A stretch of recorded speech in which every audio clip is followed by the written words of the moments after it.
तो मोइज आपके पास जो क्यूरीज आ रही होती हैं ऑन एवरेज, जब वो लोग ओंटारियो में या टोरंटो में बैठ के रात को हाथ सेक रहे होते हैं और वो सोचते हैं कि हम मोखो के साथ काम करें या ना करें, करेंगे तो क्या होगा, नहीं होगा, उनके दिमाग में कुछ एक सवाल है। वो सवाल किस किस्म के होते हैं, किस नौयत के होते हैं? अगर उसकी एक आप मुझे एक कंप्लीट वीडियो अभी बता दें तो ये वीडियो आप उनको फॉरवर्ड करेंगे जिसमें आपके सारे सवालों के जवाब है। वो ऑन एवरेज किस किस्म के सवाल सोच रहे होते हैं जो हमारे पोटेंशियल कंज्यूमर्स या क्लाइंट्स हैं? सो आमतौर पे जो उनके सवालात होते हैं वो ये होते हैं कि अमेज़ॉन का अकाउंट कौन बनाएगा। ठीक है। ठीक है। सो उसमें उसको जो जो सवाल है मैं साथ साथ आंसर भी किए जाता हूँ। ठीक है। सो अमेज़ॉन का अकाउंट जो है वो क्लाइंट ने खुद ही बनाना होता है, क्योंकि अगर हम बनाएंगे तो ज़ाहिर है हम आपकी क्रेडेंशियल्स यूज़ कर रहे हैं तो हम कुछ ना कुछ गलत भी कर सकते हैं। So the better approach is कि और उसमें आप पर्सनल डिटेल्स होती हैं। यस, तो वो तो आप अर्ज भी उनको ये करते होंगे कि खुद ही बनाओ। हाँ हाँ, खुद ही बनाओ। हम आपको गाइड करेंगे सारे प्रोसेस में, हम आपको अपना मैनुअल भेज देंगे जिस मैनुअल को देखते हुए आपने अकाउंट बनाना है। ठीक है। सो एक चीज़ ये। दूसरी चीज़ उसमें असिस्टेंस अवेलेबल है। ठीक है। दूसरी चीज़ ये है कि उनकी एक ही कंसर्न होता है कि हमें कंपनी रजिस्टर करनी पड़ेगी या नहीं करनी पड़ेगी। सो यस, कंपनी आपको रजिस्टर करनी पड़ेगी डेफिनेटली, क्योंकि जब हम सप्लायर्स के साथ काम करते हैं उनकी भी रिक्वायरमेंट है कि वो बिजनेसेस के साथ काम करते हैं। ठीक है, इसलिए आप कहते हैं कि कैनेडियन सिटीजन होना जरूरी है। Yes yes. ठीक है। सो आपकी एक कंपनी बनाना है, आपने कंपनी बनानी है अपनी, और कंपनी की एक और रीज़न भी ये है कि अमेज़ॉन पे दो तरह के अकाउंट होते हैं, एक इंडिविजुअल अकाउंट, एक professional account. So professional account की भी रिक्वायरमेंट होती है कि you need to be a business to register as a professional account. Okay okay. So जैसे यूएसए में एलएलसी होती है। Yes yes. ओके। सो इधर इनकॉर्पोरेशन होती है। ठीक है। इनकॉर्पोरेशन चाहिए। फिर और लोगों के सवाल होते हैं इसके अलावा और क्या चाहिए हमें।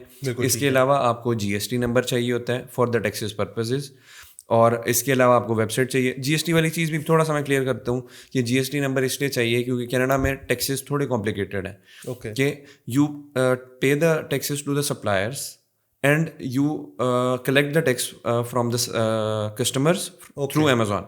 ठीक है, आप कलेक्ट करते हैं और फिर पे कर देते हैं सप्लायर्स को, फिर सप्लायर आगे पे करते नहीं नहीं नहीं, हमने पहली चीज़ परचेज की, सप्लायर ने हमसे टैक्स चार्ज किया। ओके। ठीक है। फिर हमने जब वो आइटम बेची तो अमेजोन ने हमारे ब्याह पे टैक्स कलेक्ट किया। ठीक है। सो अगर आपका जीएसटी रजिस्टर्ड है ना, तो तब वो जो टैक्स अमेजोन ने कलेक्ट किया वो आपको रेमिट करेगा। फिर जो उसका डिफरेंस है ना, वो आप सीआरए को पे करते हो।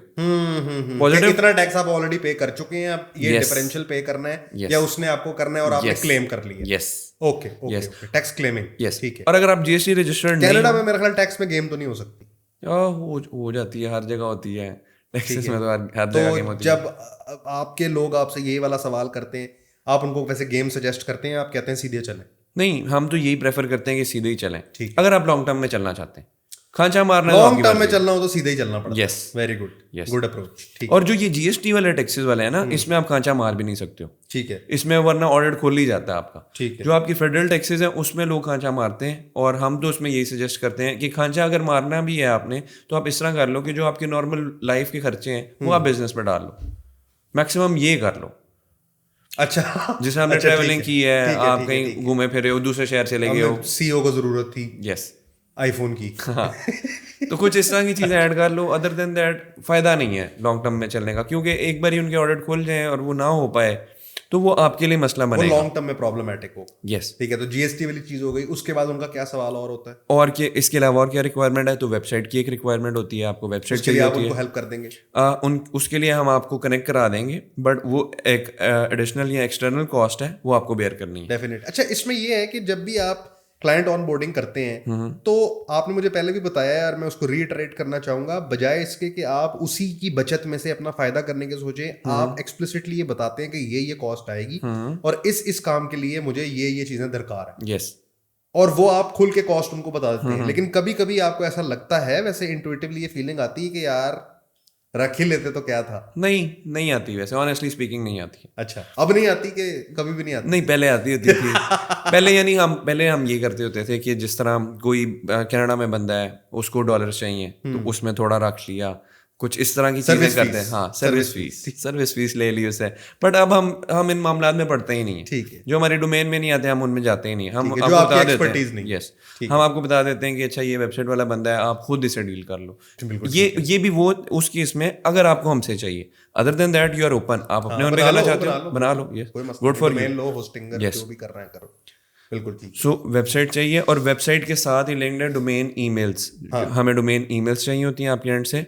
फिर हमें एक फ़ोन नंबर चाहिए आपका, फ़ोन नंबर यानी वर्चुअल नंबर हमें एक चाहिए होता है जो हमने यूज़ करना है। और ये इनिशियली आपके एंड से हमें जो चीज़ें चाहिए वो ये चाहिए होती हैं। सो जब ये चीज़ें आप हमें प्रोवाइड करते हो तब हम आपको ऑनबोर्ड करते हैं।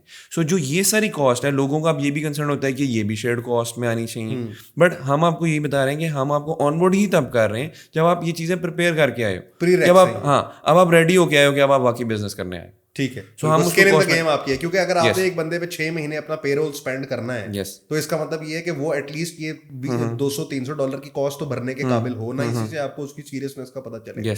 मोइज, वैसे कभी कभी आपको ये ख्याल आता है कि आपको कोई ऑन बोर्डिंग फी रख लेनी चाहिए, इन द सेंस कि आपने एक बंदे पे 6 महीने इन्वेस्टमेंट करनी चाहिए, और आपका अपना पर्सनल ब्रेक इवन एनालिसिस ये है कि वो शेडी भी हो सकता है, तो काम पे इतना कॉन्फिडेंस रखना इन द ल्यू ऑफ के अगर मिसिंग हो भी जाए तो कोई बात नहीं, हमें अपना ऊपर इतना कॉन्फिडेंस है कि हम इसको टर्न अराउंड कर लेंगे। तो कभी आपको लगता है कि ऑनबोर्डिंग फी होनी चाहिए, या इस तरह का मामला, इसको कभी इन्वॉल्व करेंगे या किस तरह?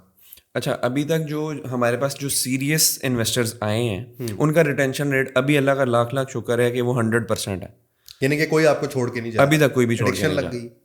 ऑब्वियसली यस, हमें उन्हें हमारी एंजॉयमेंट वाला फेज, ठीक है। सो उसकी वजह से अभी तक हमने उसको उस तरह से कोई रिलेशनशिप, टॉक्सिक रिलेशनशिप नहीं बना अभी तक, तो नहीं बना, अल्लाह का शुक्र है। सो उसकी वजह से हमें अभी तक ये चीज़ दुख भी नहीं रही है कि हम ऑनबोर्डिंग डालें, क्योंकि हमें ये पता है एक सीरियस इन्वेस्टर आया तो उसने मतलब आप ये कहते हैं कि अगर एक बंदा है और उसका माइंड फाइनली बन ही गया तो उसको पिनलाइज करना कोई जरूरी नहीं। यस, मुझे भी अक्सर लोग कहते हैं कि आप अपना रिटेनर का रेट क्यों नहीं बढ़ाते, मैं कहता हूँ कि क्योंकि ये मेरे लिए प्रॉफिटेबल है। यस, तो जरूरी तो नहीं कि मैंने कैश ग्रैब ही करना है, कभी कभी वैल्यू डिलीवरेंस भी कोई चीज होती है। एग्जैक्टली। और कभी कभी आप पैसे मौके पे इसलिए नहीं कमा रहे होते क्योंकि आपने बाद में कमाने होते हैं। ये मेरे बारे में बात हो रही है। तो आई थिंक अगर आप इस देखें, पैसे ज्यादा कमाने, बात है कि सम ऑफ मनी सेम होना चाहिए, तो ज्यादा टाइम में थोड़े थोड़े करके और एक ही टाइम में ज्यादा कमाने से बेहतर ये है कि थोड़े थोड़े करके अपना आपने एक सेफ्टी मैकेनिज्म बनाया हुआ। तो आई थिंक यही आपका भी माइंडसेट है। तो मेरा सिर्फ पूछने का मकसद ये था कि आपको अपने काम पे ये कॉन्फिडेंस है और ये कॉन्फिडेंस रिटेन्ड है। Are you able to communicate this confidence to the people? We try to communicate them, but again उनकी तरफ से फिर कंसर्न्स होते हैं कि हमारे एंड पे बताया था पहले भी कि वो कह रहे थे कि तुम क्यों 4% ले रहे हो। हाँ, हम क्यों 4% ले रहे हैं। सो इससे ही मुझे एक याद आ गई, एक क्वेरी थी इसी तरह की ना, वो कहते हैं कि रिस्क तो सारा हम ले रहे हैं, अच्छा, तो तुम 4% ले रहे हो, हमें 6 दे रहे हो, तो दैट्स नॉट गुड। तो मैंने फिर उन्हें समझाया कि आपका रिस्क तब इन्वॉल्व होता है जब आपकी प्रॉपर पूरी इन्वेस्टमेंट यूटिलाइज हो गई, बट हमारे जो 6 महीने हैं हमारे एंड पे वो मेजर रिस्क है। बिल्कुल है। वो कहते हैं आपका जो कट है वो प्रॉफिट में से कितने परसेंट है? 4% प्रॉफिट में से 40%। वही प्रॉफिट में से 40%। अच्छा, प्रॉफिट में से 40%, और उसके बावजूद उनके पास 60 बचेगा। यस, मतलब ओवरऑल रेट ऑफ रिटर्न 100 होगा। Yes, almost. Yes, okay. और उसको इससे भी उनको मसला है, आप बता रहे थे। हाँ, क्या कह रहे थे वो कहते हैं कि रिस्क तो मैं ले रहा हूँ, हाँ, तो तुम क्यों ले रहे हो 40%? हाँ। तो मैंने उन्हें बताया कि भाई मेरे भी 6 महीने लग रहे हैं, हाँ। 6 महीने बाद मैं आपको चीजें एस्टेब्लिश करके दे दूं, आप भी तो भाग सकते हो। बिल्कुल। तो मेरी जो 6 महीने की कॉस्ट है, पेमेंट का सारा कंट्रोल तो तुम्हारे पास है। यस, तो जो आपकी इन्वेस्टमेंट वाला रिस्क था वो तो आपके पास ही है, बट मेरे तो 6 महीने की कॉस्ट चली गई, वो तो नहीं कहीं से रिकवर हो सकती। तो फिर क्या कन्वर्ट हुए वो कि नहीं? वो भी परसेंटेज की वजह से रह गए थे। अच्छा, मैंने आपको कहा था टियर सिस्टम बना लें। उस पे कोई, उस पे भी हम बैठे हैं, उस पे हम सोच रहे हैं $1,00,000 वाले के लिए कुछ परसेंटेज थोड़ी बेहतर कर दें। यस, और फिर इस तरह का कोई मैकेनिज्म बना। यस, उस पे भी हम काम कर रहे हैं, क्योंकि हमने ये देखा है कि लोगों का कंसर्न है ये। और पहली चीज़ तो जो मैं इसमें दोबारा से एक बार डिस्कस करना चाहूँगा कि या तो लोगों को इस मैथ्स की समझ आए ना कि हमें वो 35 दे के या 30 दे के खुद कितना ही बना लेंगे, तो दैट्स ओके। कितना को डिफरेंशियल है, कितना डिफरेंशियल हो जाएगा तो फिर तो ठीक है। बट अगर आपको स्पेसिफिकली सिर्फ 40% के फिगर से मसला है तो एक फिर अजीब सी बात है ना। 39.9% ट्राई करें। शायद ये करना चाहिए। तो या फिर यही है, मैं 45% बताता हूँ और फिर आ जाता हूँ मैं कि भाई 40% पठानों वाला काम। हाँ।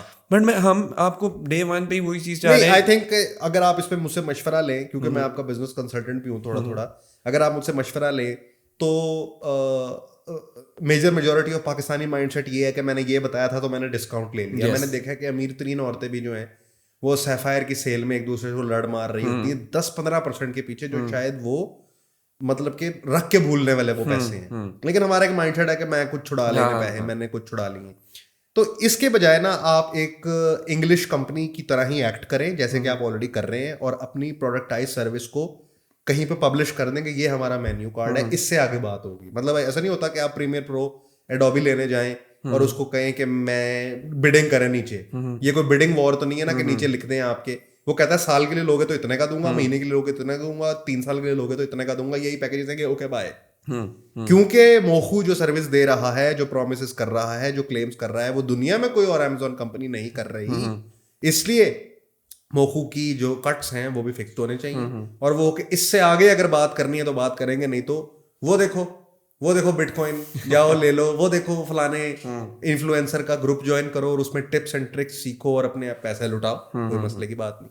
अच्छा, इसी से मुझे याद है, एक मेरी क्लाइंट से मीटिंग हुई ना, तो he was a very jolly guy. अच्छा। तो वो खैर अभी तक तो उनसे अभी लॉक तो नहीं हुए, वो ज़रा बिजी थे कहीं, लेकिन खैर वो जब मैं उनसे यही बात हो रही थी, फाइनल बात यही हो रही थी इस चीज़ पे, बाकी वो सारे हर चीज़ से सेटिस्फाइड थे, टर्म्स पे बात हो रही थी 40%। तो उन्होंने मुझे यही बात की, उन्होंने कहा यार मैंने अगर 1% भी ना तुमसे छुड़वाया तो मुझे मेरे पाकिस्तानी होने का एहसास मेरा चला जाएगा। तो मैंने कहा यार आप गोरे के मुल्क में रहते हो, आप अपने आप को गोरा समझो, आपने क्यों समझना पाकिस्तानी यार। आपको जब आप कन्वर्जन कर रहे होते हैं तो आई थिंक साउथ एशियन से आपका ज्यादा पाला पड़ता है, Pakistanis, Indians, probably middle ईस्टर्न्स living in Canada. जब आपका इनसे पाला पड़ता है तो आई गेस के आपको कुछ डज पड़ती होगी on the lieu of credibility in your nationality part. True. तो इस बारे में आप केटर करने के लिए, मतलब अपने कि मैं हूं पाकिस्तानी लेकिन मैं ट्रू पाकिस्तानी हूं और कॉमन पाकिस्तानी एक स्कैमर तबीयत का इंसान नहीं हूं, इसको एस्टैब्लिश करने के लिए आपने कोई मैकेनिज्म बनाया है या अभी आपके लिए ये ब्लैक बॉक्स ही है? अभी ऑनेस्टली ये तो ब्लैक बॉक्स ही है, बट जो हमारा क्लेम है ना कि हम आपसे चार्ज ही तब करेंगे जब आप प्रॉफिटेबल ये तो बड़ी बात है, बड़ी गल है। यस, ये तो है। और लेकिन इसके बावजूद वो बंदा ट्रस्ट करे कि मैं इस बंदे के साथ मिलके काम करना चाहता हूं कि नहीं, इस मैकेनिज्म को क्रैक करने के लिए भी कोई सिस्टम बना है या बस यही है कि भाई मेरी शक्ल देख लो मैं तो स्कैमर लगता हूँ? नहीं, उसके अलावा वो दूसरी बात वो यही है कि कैश हैंडलिंग आपके पास बिल्कुल, बस ये 2 क्लेम्स हैं। इसके अलावा अभी तक मुझे नहीं पता, या तो मैं गोरी चमड़ी कर लूँ या मैं अपना एक्सेंट फेक कर लूँ या मैं गोरा बिठा दूँ इधर, वो समझाया आपको ये बात? आई गेस ये ज्यादा काम करेगा। आप गोरा बिठा दे तो कहेंगे अगर इसने गोरे को जॉब पे रखा हुआ है ना तो बड़ा ही आदमी, ठीक है। या तो क्या चाहते हैं जो लोग क्यूरी भेज के और उसके बाद कन्वर्जन में शेडी हो रहे होते हैं, आप क्या चाहते हैं? गोरे एम्प्लॉय हायर करना कोई इतना बड़ा काम नहीं है। सही बात है। और ऐसी मैं काफी कंपनीज के सीईओ को जानता हूं जो ये क्रैक करके बैठे हैं। तो अगर ऐसा भी कर लिया जाए तो हमारे लिए कोई बहुत बड़ी कोई वो कॉस्टिंग का मैकेनिज्म नहीं है, ठीक है। वो कोई नहीं, हम क्लाइंट से निकलवा लेंगे लीगल तरीके से। सही बात। तो वो हमारे लिए कोई बड़ा मसला नहीं है। लेकिन मैं हमेशा ये प्रेफर करता हूँ कि आपकी वैल्यूज जो है वो प्रायोरिटी होनी चाहिए और जो उससे आने वाला आउटकम है उस पर डिपेंडेंट नहीं होनी चाहिए। ऐसा ना हो कि वो था ना कि चोरी करने लगा बंदा, तो जब उसने चोरी की तो कुछ 1700 रुपए की तो उसको पुलिस वाले ने कहा यार चोरी करना या सीधे वड्डी कर दा, गुनाह भी अपने सर ले आते तभी 1700 ही है, कम से कम करोड़ रुपए की तो चोरी होनी। तो आपकी वैल्यूज खराब होने के लिए भी जो अमाउंट है ना वो आउटकम ड्रिवन होनी चाहिए। पॉइंट बीइंग के अगर तो आपने इसमें अपनी पाकिस्तानी नेशनैलिटी इज्म को इन्वॉल्व करना हो तो हम ऐसे कर सकते हैं कि आपको पता नहीं चले। लेकिन अगर हम नहीं कर रहे तो हमें ट्रस्ट करें, इस बात को समझें कि अगर एक डिजिटल बिजनेस का बंदा किसी ने ये पासवर्ड क्रैक कर लिया है तो इसमें हम इंतहाई नॉन पाकिस्तानी मेजॉरिटी माइंडसेट में जा रहे हैं, that we want to share this with you, help us help you वाली सिचुएशन है कि इसमें सिर्फ हमारा फायदा नहीं है, आपका भी फायदा है। यही आपने किसी स्कैमर के पास जाना है, अपनी उंगलियां जलवानी है, फिर आपने वैल्यू ड्रिवन लोगों को ढूंढना है, टेस्टिमोनियल करने हैं, ये करना है वो करना है। इससे बेहतर ये है कि आप टेस्ट करें, स्टार्ट करें, एक्सपेरिमेंट करेंगे तो समझ आएगी कि क्या होना है और क्या नहीं होना। बिल्कुल। ऑन द फाइनल नोट, जो लोग आपसे इस किस्म के सवाल करते हैं उनको आप फिर क्या कहते हैं, या अगर कोई इस तरह का नो ब्रेनर कभी कभी आपको सवाल आ जाए जिसपे आपकी हंसी निकल जाए कि यार हम शरीफ क्या हुए, पूरी दुनिया ही बदमाश हो गई, वो क्या है? कोई इस तरह की कुछ सिचुएशन है तो बता दें। इसमें यही होता है कि आई रियली रिस्पेक्ट कि आपने टाइम निकाला हमसे बात के लिए, आपने हमारे फॉर्म फिल किया, तो मैं आपकी रिस्पेक्ट करता हूँ। अगर आप इस तरह की बात कर भी रहे हैं तो आई रिस्पेक्ट योर ओपिनियन, और जैसे भी आप समझते हैं या सोचते हैं, मैं कभी भी नहीं आपको बोलूँगा कि आप गलत कह रहे हैं, गलत सोच रहे हैं। मैं आपको यही कहूँगा कि हम जो ऑफ़र कर सकते हैं, जो हम क्लेम कर सकते हैं, अगर आपका दिल मान रहा है तो यू कैन ट्रस्ट अस। बिल्कुल, क्योंकि बिजनेस जो है ना, बिजनेस होता है खुले दिल से। यस, भूखे पेट एंटरप्रेन्योरशिप नहीं हो यस, सकती, इस बात को तो आप भी मानते यस, हो। यस, बिल्कुल डेफिनेटली। ठीक है। सो हमारे गुरु सनी अली भी एक बात करते हैं कि बिली जैसा जो इन्वेस्टर होता है ना, उससे दूर रहो। अच्छा, ये क्योंकि सनी भाई कह रहे हैं? यस, सनी भाई से पूछ रहा हूँ। क्योंकि वो कहते हैं कि बिल्ली जो है ना वो हर टाइम डरी रहती है, और वो आपको जो है ना अटैक करने के मोड पे ही रहती है, कि वो कहती है कि अच्छा, बस उसका मैं डॉक्ट्राइन ही डिफेंसिव है यस, कि वो मुझे मारने लगे। Yes. Okay okay okay, so very good. वो कहते हैं कि अच्छी बात है, अच्छी बात है। इस तरह के इन्वेस्टर से वैसे ही बचो। तो ठीक है। हम भी यही समझते हैं कि अगर आप इस तरह से समझते हैं कि ट्रस्ट करना बहुत मुश्किल है, तो हमें भी बताएं इन द मतलब ऑन कि द वो कह रोड। रहा है कि अपनी माँ की कसम खाओ, तो इस टाइप का बंदा जो है ना, उसे कहोगे नहीं, हाँ, नहीं खाना, तुम नहीं जाओ और खाना अपनी मैंने। माँ के हाथ की रोटी खाओ। हाँ, सही बात है। सो उसके लिए यही है कि डाउन द रोड हमें पता है कि आप भी हमें बाद में तंग करेंगे, तो बेटर यही है मैं फिर आपको कोल्ड रिप्लाईज दे के बताऊंगा कि हम आपके लिए फ़ायदेमंद नहीं है। हाँ मैं कभी भी आपके साथ डिसरिस्पेक्टिव या रूड नहीं होगा। क्योंकि दिन के क्या करते हैं आप? मैं नहीं कह रहा, नहीं नहीं, फिर मैं नहीं कह नहीं, रहा। फिर भी। दिन के हम कुछ क्लाइंट्स को रिजेक्ट कर देते हैं ड्यू टू सेवरल रीजंस। हम इसको क्लियर भी कर देते हैं इसमें। तो ये थे जी the very dynamic CEO of मोखू, जो आपको बता रहे थे कि ये जो आपके कॉमन डर्स हैं और ये जो आपके शेनैनिगन्स हैं, इनका इन्वेस्टमेंट और बिजनेस वर्ल्ड में कोई लेना देना नहीं है, क्योंकि ये रियल नहीं है। अगर आप इस किस्म के इंसान हैं तो यार जाएं गोल्ड ले लें, नॉन कैश फ्लो और एसेट रिच इन्वेस्टमेंट्स करें, और रोज सोचें कि मेरे भाई इतनी दौलत है, जबकि आप उसको ना तोड़ के खा सकते हैं, ना उसका कुछ और बना सकते हैं। 0-0 का खाता आप मेंटेन करना चाहें तो डेफिनेटली कर सकते हैं। This was your boy sitting with Syed Moiz Asad, जो कि इन्वेस्टमेंट और इन्वेस्टर्स के माइंडसेट पे डिस्कशन कर रहे थे। अगर आपका मोखू को लेकर कोई सवाल है तो आप नीचे कमेंट करके बता सकते हैं, और डिस्क्रिप्शन में और फर्स्ट कमेंट में आपको राब्ता करने का लिंक मिल जाएगा, जिस पे जाके आप हमारे कंसल्टेशन बुक कर सकते हैं। Let's make you a couple of $100,000 and let's make us a couple of 100,000 more. This is your boy AZ। मिलते हैं जी अगले एपिसोड में। Over and cut.